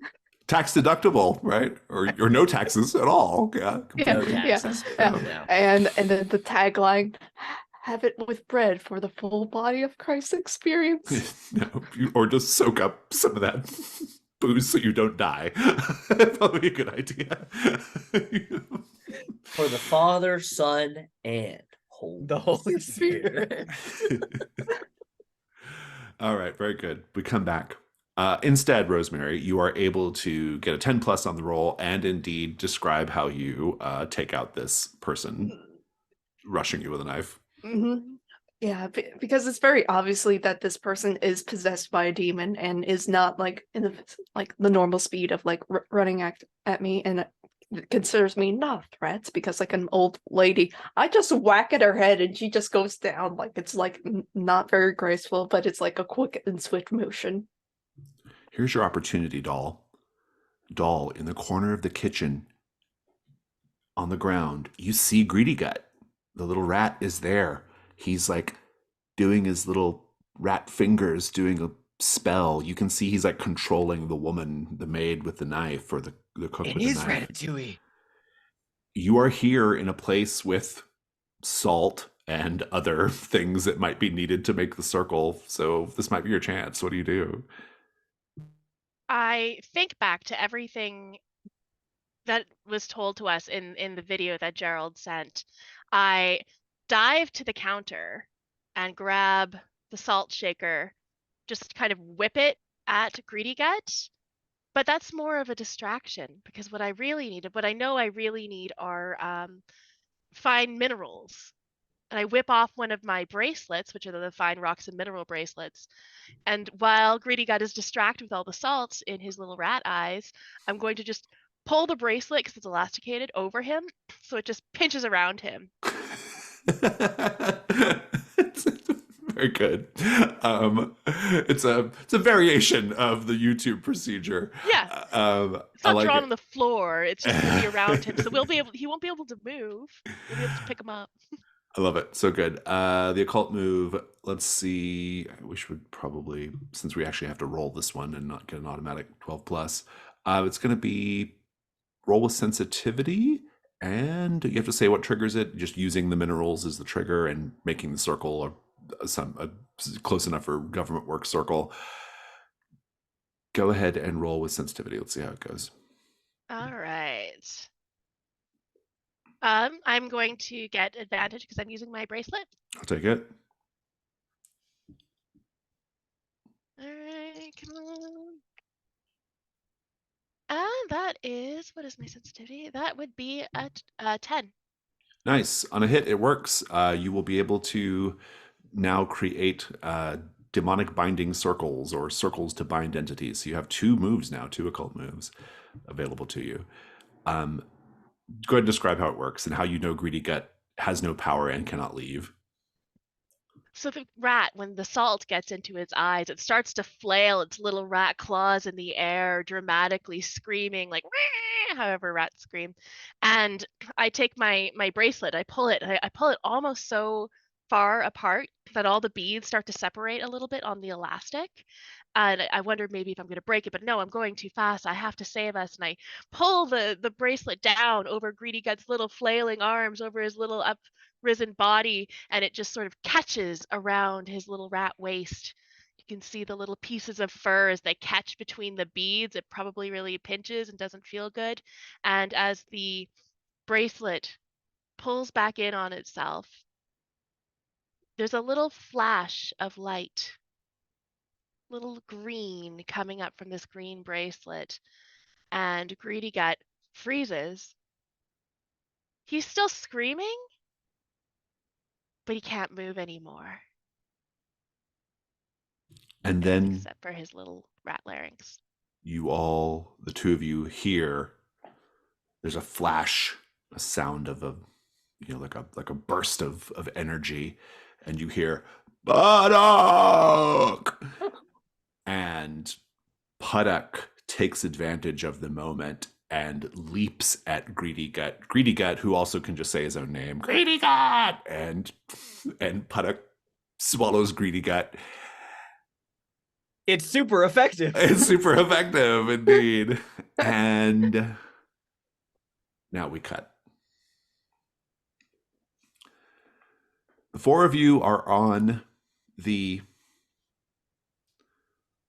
Small Town Big Crime podcast panel at WhoDoneItCon.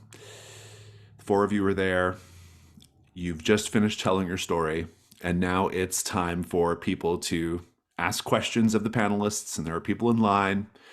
There's a guy who's at the front of the line. He's been waiting for some time. He's at the mic, and he says, I've got more of a comment than a question. So I thought that we were going to be hearing about the case you worked on involving Paul Riviera and John, or maybe the one involving John Malkovich's brother. This sounds more like something you would read in like a Stephen King book or Lovecraft, not really murder mystery. Do you really think this is an appropriate space to be telling a story like this? Also, it's not very believable. Demonic rat and toad. I'm not convinced. Where's the mystery? I've got a question for you. You go outside much? Because you look like your pasty skin over there, you're sitting behind a keyboard tapping away, and the only time you get out is come here and tell 4 women that experience true horror in the woods somewhere in maybe New Mexico. All right? And it looked an awful like a lot like Alberta. And furthermore, I'm from Scotland, young man, and you are somehow paler than I am. And second point, in regards to believability, Well, young man, I often shirk the youth's attempts at photography and memorabilia making. But, Sean, if you could turn on the projector to file number 3. Sean does. Video file of the fucking naked ass Alex. Pada. I think when it's all over, the panel moderator, who is a young podcaster named Laura Sanchez, she says, well, that was very interesting. Thank you so much to the Murder Mavens of Brindlewood Bay. That was a really enlightening and unexpected panel discussion. And there's just like tentative applause. Clap, clap, clap. And in case it wasn't clear, there were murders. The whodunit was the FBI. They murdered. That's all a government job. Right. Okay. Put that in your Easter egg breakdown videos on YouTube with clickbaity thumbnails. Very good. And that will conclude the Hex Files. The Murder Mavens have received a lifetime ban from Whodunit Con. Yeah, Whodunit. You're Yeah. never coming back to Whodunit Con. You're very, very popular on some anti-government websites, though, so that's great. Mhm. We are definitely on a number of FBI watch lists. Yeah. Yes. We are in trouble. Yeah, I'm surprised that I have not gotten arrested for all of this. But that could be just the conspiracy about covering all of this, the FBI's involvement with this. Indeed, indeed. Let us go to our end of session for today. Did you all solve a mystery? Yes, you did. Everyone gets credit for the first question. Rosemary, I would say that, well, did you secretly undermine the authority of a local official? You definitely not so secretly did. Yeah, I was like, fuck the government, we're taking this shit down. I will say you probably did behave like a woman half your age. Doll, did you dote on someone today? I don't think so. Did you show someone that you've, quote, still got it? I mean, I didn't destroy, but I fought that rat. Like that rap. I don't know if you showed someone Yeah. you've still got it, though. That's fair. Yeah, I'm not sure. That was about me that. desperately fighting a rat Yeah. that's much smaller than me. Muriel, you showed Lucario you've still got it, right? When you got it, flaunt it. Did you share your wisdom with a young person? Yeah, stop filming. Oh. Live in the moment. Yeah, that's right. Very good. Alice, did you dote on someone? I don't believe so. Did you share a memory of a late family member? No trooper today. No trooper today. Yeah, I figured I would kind of cool it on the trooper talk there, and Indeed. talk about my late husband all the time. I don't want to be one of those. That concludes our session. Let's go ahead and go to stars and wishes. Whoever Do we wants get to go first. rewards for the sweeps week too? Or Oh, do we do that next time? there are rewards. Oh, yeah. Yeah, that is a Ooh. thing in Sweeps Week Mysteries. I'll click the. I'll take a screenshot of it, and I'll read it out for people watching the videos so we know what's going on here. But I'll put it in chat for you all. Okay, the rewards. You get to each choose one. A sticky note in the belongings of the dead FBI agents. It has the username and password for SeekerNet, an online hub for occult investigators and conspiracy theorists to swap notes. The site is awash in misinformation, but a user with real knowledge can occasionally be found. Add SeekerNet username and password to your cozy little place. Who wants to? There's that option. That feels like a doll thing. I was going to say it feels like a Rosemary thing. Oh, Doll true. would do it. She can't log into her computer. Yeah, no, true, For true. her. I think like Rosemary is like responsible for a lot of Doll's internet things. I think so. So like I think on behalf of Doll, I will take it. A reward for information about one of the missing travelers. Add an expensive or luxurious item to your cozy little place. I'll take that. Decide what your expensive or luxurious item is. And then for Muriel and Doll, a memento from the investigation. Ask another Maven what it is and add it to your cozy little place. Alex, what did Doll get as a memento from this? Feel free to veto this, Jason. Great puttock. I am going to veto that. Okay, fine. But maybe like a statuette of Puttock. Yeah, I was would gonna be good, say, you know? Statue of Puttock? A statue of puttock. Mm. Yeah. That'll look great in your orchidarium. Yeah. And chaotic. What did I get? Oh God, is it? This is gonna be horrendous as a personal quarters item. But Lucario's phone number because he's still not dead. True. Very good connection to Lucario, and I mean, I love maybe it. there's a thing. Maybe there's something there. I don't know. Who knows? He's not really my type, but good for a night. Maybe without their magic, though, he's shriveled up to a skeleton now. So who knows? I love it. And what did you get, Alice? What was your big reward? The presumption is you spent the money on this I spent the money thing. on Yeah. this big, expensive, luxurious item. And I think the best thing is because Alice is very much like doesn't have like just like carries around like camera equipment, but just like kind of like handles it all. I think she got like one of those. I think she is fully committing to the fact that she might be an old lady now. And so she's getting a big bag, like a big Coach bag that's like it's like heavy and like has like metal corners on it and everything like that. So yeah. That thing will Very- be in your family for generations. Absolutely. Absolutely. You could beat someone to death with that bag. In the words of Tom Wamscombe, Wams, I can never pronounce his name from Succession, a capacious handbag. Capacious handbag.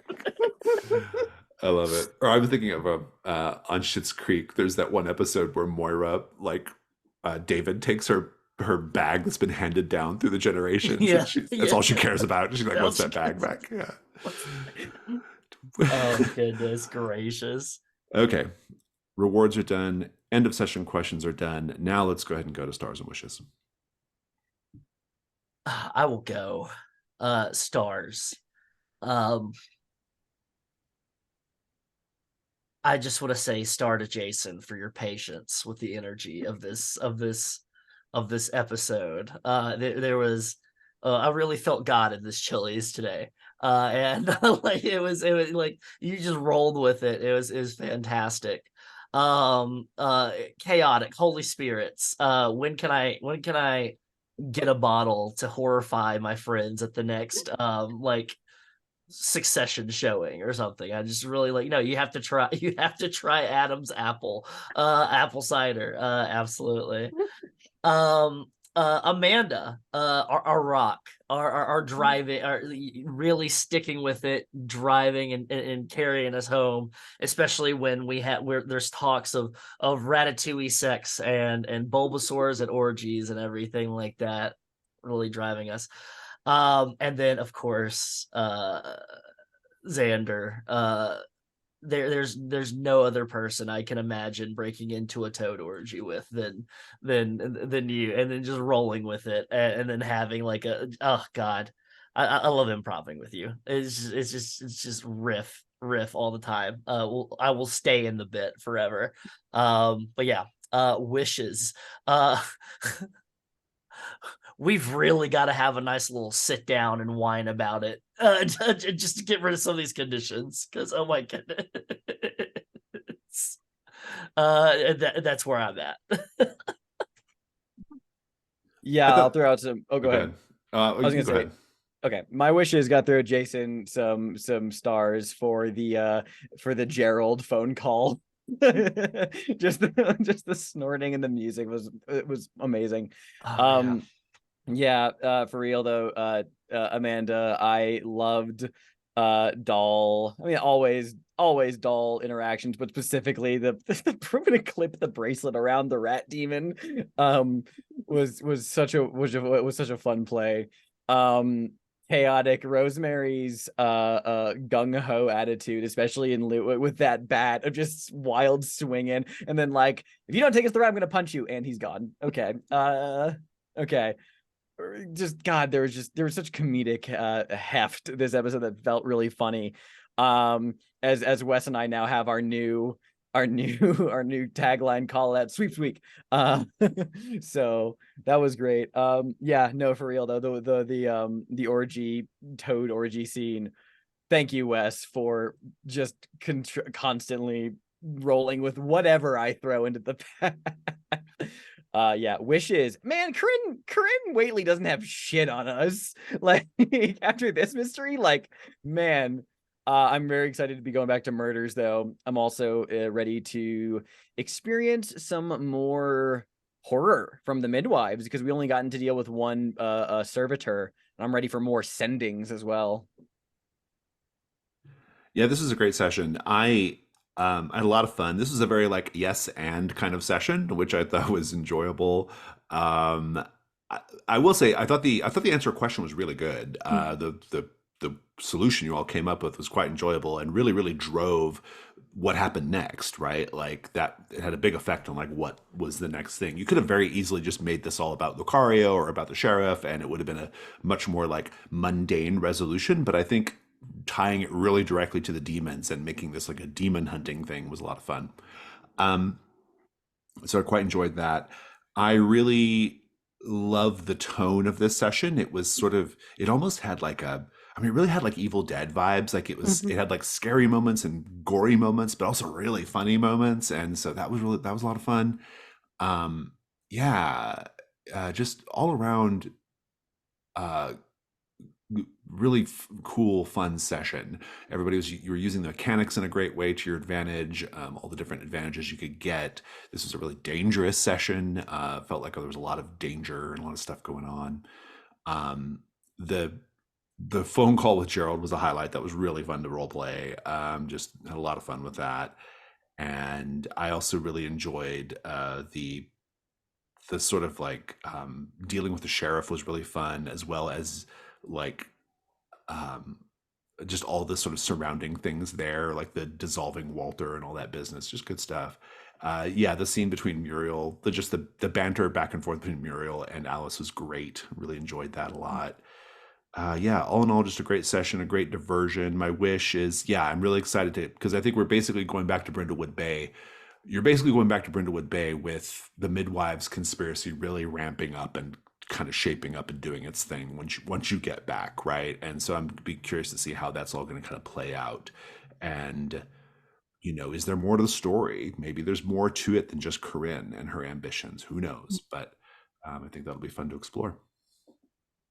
Uh, I gotta give it a few stars that to a couple things that I noticed during the session that didn't really get touched upon. Like I gotta give the star for Jason for not letting me actually kick down the door. Like it just opened it up and I just like fall on through just to keep the comedic through line keep going. And for Amanda for giving me like the very good 40% ABV and the full body of Christ experience quotes. Like that was just amazing. I gotta give it a star, like for our conversation between Gerald and Amanda of like, oh, this is the thing, and like, I mean, there's Doll was just going throughout like, why was the rat man even like tied up and all? Like Rosemary was like, oh God, now I have to explain this. And Rosemary's like, okay, let's get through like the simplest explanation through possible. It's a sex thing, and it was just like, and just like it just sort of railed into like, okay, doll, Gerald is probably using you for something, and it's a whole conversation that they need to have at some point. Um, and just like the amount of night moves like this session, like holy cow, it was just like, yeah, it's like, yeah, we were trying to get, we were almost dead at certain points, like it was dangerous.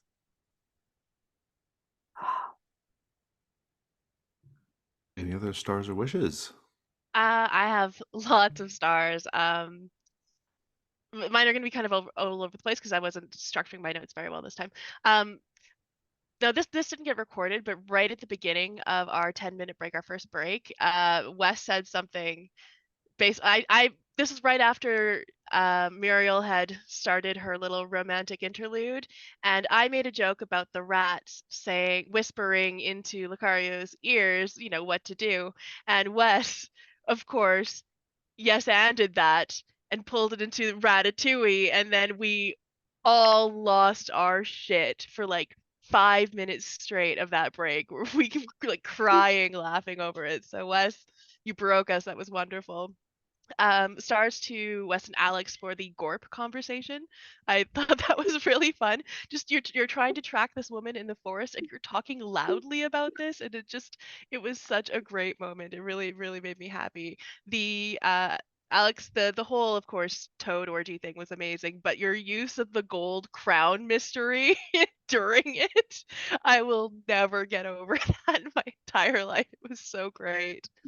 Um, Chaotic Rosemary kicking ass at the beginning was awesome.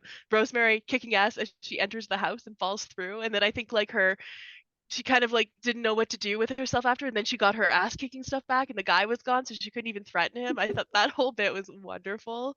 I also really loved the Holy Spirits. It was very funny. Um, Jason, your pulling all the Castronegro stuff into this was awesome and hilarious. And I actually remembered that my character's name when we played that was Dolly, so that's kind of fun. Um, I really loved Gerald's party going on in the background as Doll, who's being completely oblivious to any of this, is just being taken advantage of, and that's so fun. And all, of course, Jason, all of your spooky noises were really great. All the night moves were wonderful. Um, yeah, my wish is to get back to Brindlewood Bay, see how bad things have gotten. Maybe we're famous now. I don't know. Could be fun. Indeed, indeed.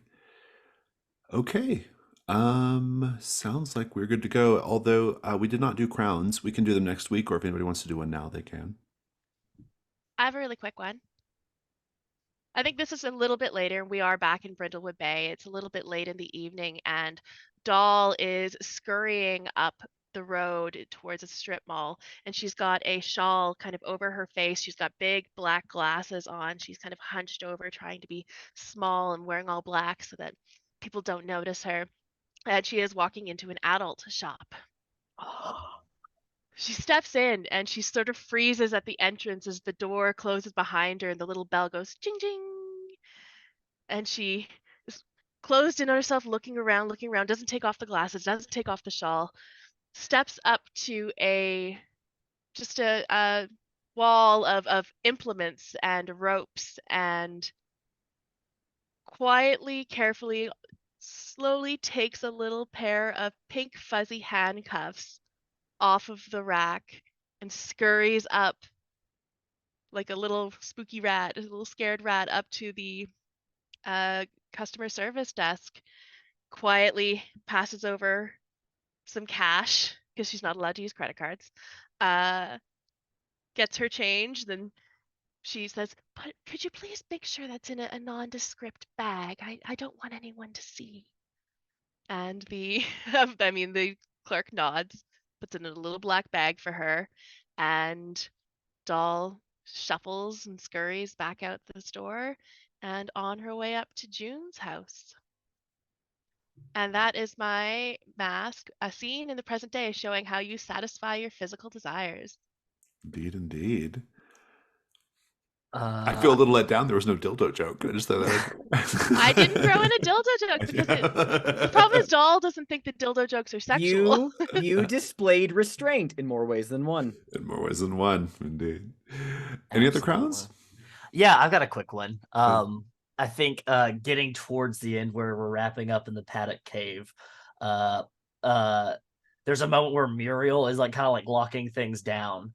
And Alice kind of realizing that like they got down past their skivvies and everything like that, was like, wait, the lighting in here is kind of, and you just see her quickly just snap a couple of photos and then just quickly goes to the contact list, finds David, and just sends a thinking of you with those photos, and then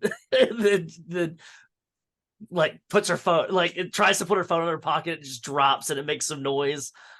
Muriel's like, what are you doing? And it's like, nothing, I'm doing nothing. Let's translucent people. Where were you keeping that phone?